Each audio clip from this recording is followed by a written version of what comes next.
കോൺഗ്രസ് പ്രവർത്തക സമിതി യോഗം ഇത്തവണ പ്രധാനമന്ത്രി നരേന്ദ്രമോദിയുടെ സ്വന്തം സംസ്ഥാനത്ത്. ഫെബ്രുവരി 28-ന് ഗുജറാത്തിലെ അഹമ്മദാബാദിലാണ് കോൺഗ്രസ് പ്രവർത്തക സമിതി യോഗം.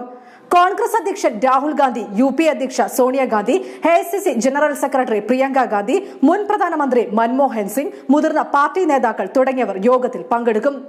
ഗുജറാത്ത് സർക്കാരിനോടുള്ള ജനങ്ങളുടെ ചോദ്യത്തിന് നാക്കാവും കോൺഗ്രസ് പ്രവർത്തക സമിതി യോഗം. കോൺഗ്രസ് ഗുജറാത്ത് അധ്യക്ഷൻ അമിത് ഷാ പറഞ്ഞു. സബർമതി ആശ്രമത്തിൽ സർവ്വ മത പ്രാർത്ഥനയോടുകൂടിയാണ് കോൺഗ്രസ് പ്രവർത്തക സമിതി യോഗം ആരംഭിക്കുക. 1960-ന് ശേഷം ഇതാദ്യമായാണ് ഗുജറാത്തിൽ കോൺഗ്രസ് പ്രവർത്തക സമിതി യോഗം ചേരുന്നത്. സാധാരണയായി കോൺഗ്രസ് പ്രവർത്തക സമിതി യോഗം ഡൽഹിയിലാണ് നടക്കുക.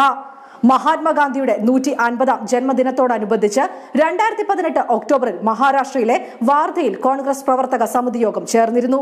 പ്രധാനമന്ത്രി നരേന്ദ്രമോദിക്കും BJP ദേശീയ അധ്യക്ഷൻ അമിത് ഷായ്ക്കും മുന്നറിയിപ്പ് നൽകുക എന്നത് തന്നെയാണ് ഗുജറാത്തിൽ വെച്ച് ചേരുന്ന കോൺഗ്രസ് പ്രവർത്തക സമിതി യോഗത്തിന്റെ ലക്ഷ്യമെന്ന് ഒരു മുതിർന്ന കോൺഗ്രസ് നേതാവ് പറഞ്ഞു.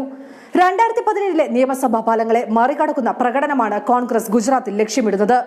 മഹാത്മാഗാന്ധി, സർദാർ വല്ലഭായ് പട്ടേൽ എന്നിവരുടെ പാരമ്പര്യം കോൺഗ്രസ് ഉയർത്തിപ്പിടിക്കും. കോൺഗ്രസ് മഹാത്മാഗാന്ധിയെയും സർദാർ വല്ലഭായ് പട്ടേലിനെയും വേണ്ട വിധത്തിൽ പരിഗണിക്കുന്നില്ലെന്ന പ്രധാനമന്ത്രി നരേന്ദ്രമോദിയുടെ വിമർശനങ്ങളോട് ഒരു മുതിർന്ന കോൺഗ്രസ് നേതാവ് പ്രതികരിച്ചു. ഗുജറാത്തിൽ പരമാവധി സീറ്റുകൾ പിടിച്ചെടുക്കുക തന്നെയാണ് കോൺഗ്രസിന്റെ ലക്ഷ്യം. 26 സീറ്റുകളിൽ 2014-ൽ ഗുജറാത്തിൽ ഒരു സീറ്റ് പോലും കോൺഗ്രസിന് ലഭിച്ചില്ല. ഫെബ്രുവരി 14-ന് വത്സദിൽ നിന്ന് രാഹുൽ ഗാന്ധി തെരഞ്ഞെടുപ്പ് പ്രചാരണത്തിന് തുടക്കമിട്ടിരുന്നു. 1980-ൽ ഇന്ദിരാഗാന്ധിയും 1984-ൽ രാജീവ് ഗാന്ധിയും 2004-ൽ സോണിയാഗാന്ധിയും ലോക്സഭാ തെരഞ്ഞെടുപ്പ് പ്രചാരണത്തിന് തുടക്കമിട്ടത് ഇവിടെ നിന്നാണ്.